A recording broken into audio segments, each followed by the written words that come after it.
Alors oui, je suis au courant, je sais que ma voix est dégueulasse et j'en suis désolée, mais je voulais vraiment vous faire une petite revue sur la tablette graphique que je viens de commander. C'est la Huion Canva Pro 16 et c'est une tablette à écran.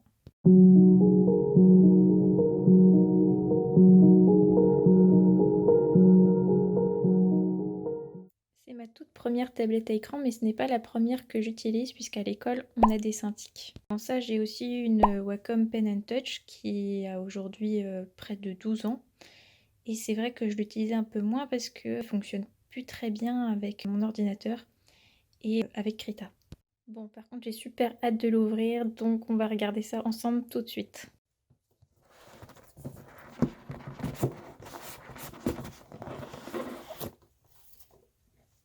Alors, ça se présente comme ça. La tablette est ici, dans un petit papier qui la protège. Je vais ouvrir ça à deux mains, j'ai pas envie de faire de bêtises. Forcément, pour la déballer, je l'ai prise dans mes mains et franchement, je la trouve plutôt fine. Il y a des reflets, donc c'est un petit peu gênant, je suis désolée. Ouais, comme vous pouvez voir, c'est vraiment fin et c'est plutôt agréable. Elle est assez légère, je pense qu'elle va être assez simple à transporter si jamais j'en ai besoin un jour. Avant de retirer le plastique, je vais regarder ce qu'il y a à l'intérieur de la boîte. Alors, premier accessoire, on a un petit donut pour le stylet. À l'intérieur, je sais qu'il y a des mines, je vais l'ouvrir tout à l'heure. On a le stylet. Ici, je suppose que ce sont les câbles d'alimentation. Ici, il y a d'autres câbles. Un gant. Et puis, je sais pas, des instructions. Les plastiques, on avait bien les câbles qu'on relie à la tablette. Il y a de l'HDMI et de l'USB. Et une autre entrée, mais je sais pas ce que c'est. Ça doit être propre à la tablette en fait. Et ici, on a le câble d'alimentation. Et ce qui est bien, c'est que ça vient avec une prise anglaise. Donc, c'est pas trop mal, pourquoi pas. Dans le support du stylet, on avait effectivement les mines avec la bague au centre qui permet de retirer les mines plus facilement. Le stylet, bien sûr. Donc, on a deux boutons programmables, je suppose. Et il est plus fin que la Wacom. Franchement, j'aime bien. J'aime bien. Dans la petite boîte qu'on avait là, on avait un petit chiffon pour nettoyer la tablette ainsi que de la documentation. Et pour finir, le gant. Il est un petit peu trop grand, mais on verra bien si c'est pratique ou pas, j'en ai jamais utilisé.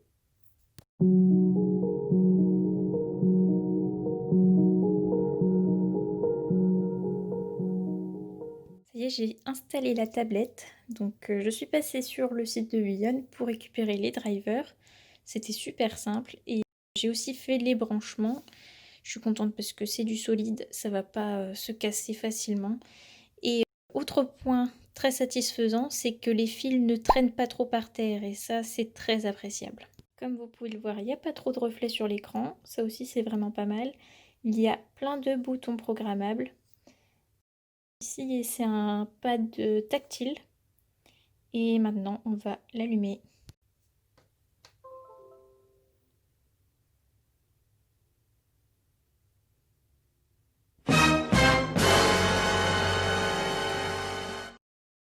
Finalement, ça fonctionne, pas de problème. J'avais juste pas branché le HDMI sur la carte graphique de l'ordinateur, du coup ça fonctionnait pas bien.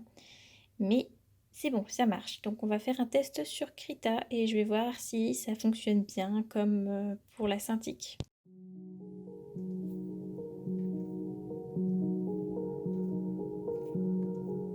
Donc là, ce que je suis en train de faire, c'est que je teste la pression du stylet. Je regarde s'il réagit bien à mes traits de pinceau qui soient plus ou moins rapides. Je regarde aussi si la force que je mets dans le stylet correspond à des lignes plus fines ou plus grosses. Ça réagissait bien, donc je suis très contente. Et je regardais aussi l'intensité de la pression au niveau de l'opacité du pinceau, donc plus ou moins clair. Je tiens à préciser qu'on n'a pas tous la même force dans la main lorsqu'on dessine et que tout ça est entièrement paramétrable sur la tablette. Il y a un système de courbes qui vous permet de gérer cette sensibilité du stylet.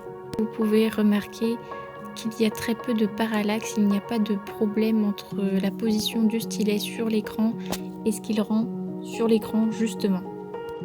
Par contre, attention quand vous inclinez un peu trop le stylet, la différence se remarque et c'est un petit peu gênant. Ça fait à peu près 2 heures que la tablette est allumée et il y a déjà des points positifs que j'aimerais relever.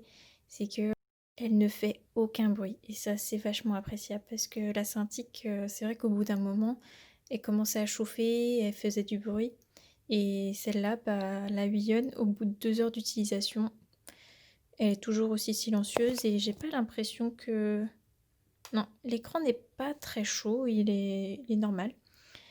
Sinon, un autre point, c'est par rapport au reflet. Il n'y a pas de reflet, donc c'est super agréable de travailler sur ce genre de matériel. Je dois avouer qu'il y a des réflexes que je n'ai pas encore puisque je suis trop habituée à la Wacom. Il y a des choses qui me font perdre du temps puisque les raccourcis ne sont pas les mêmes. Par exemple, au niveau du stylet, chez Wacom, j'utilisais le petit bouton du bas pour me déplacer plus facilement dans le document et ça me permettait aussi de faire des zooms avant ou arrière sans passer par le clavier. Et ici, les boutons du stylet de la Huion ne font pas les mêmes effets.